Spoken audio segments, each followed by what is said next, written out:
नमस्कार शेतकरी बंधूंनो, आता आपण आलेलो आहे मनमाड जवळील शिंगवे या गावामध्ये. दत्ताचे शिंगवे तर इथं जे फार्मर आहेत आपले लीड फार्मर, त्यांनी कल्टर आणि 05234 याचा स्प्रे घेतला होता.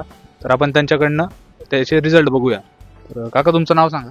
शंकर मार्कंड, दत्ताचे शेंगवे.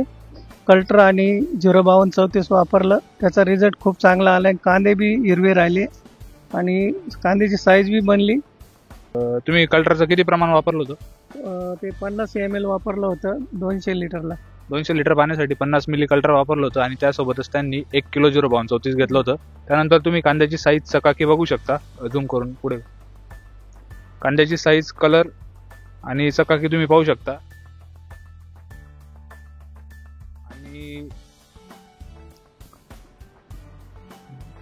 आणि तुमची जी जर कल्टरचा तुम्ही योग्य वेळी उपयोग केला, जसं 60 दिवसाला जर कल्टरचा स्प्रे काढला, तर त्यामुळे त्याचं पुढे तुम्हाला हार्वेस्टिंगच्या टायमाला बराचसा माल एक समान निघतो.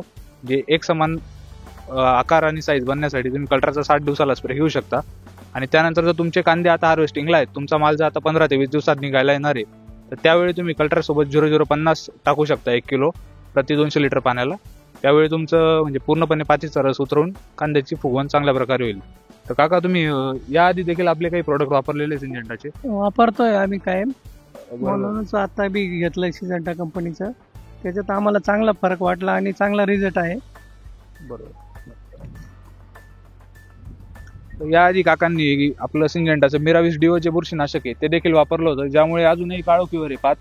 आणि मिराविस डिओने पूर्ण प्रकारचा करपा वगैरे कव्हर झाला होता. तुम्हाला मिराविस डिओचे रिझल्ट कसे वाटले? एकदम एक नंबर वाटला रिझल्ट त्याचा. बरोबर. मिराविसचं प्रमाण काय घेतलं तुम्ही? आम्ही 200 लिटर पाण्याला 200 मिली. बरोबर. धन्यवाद.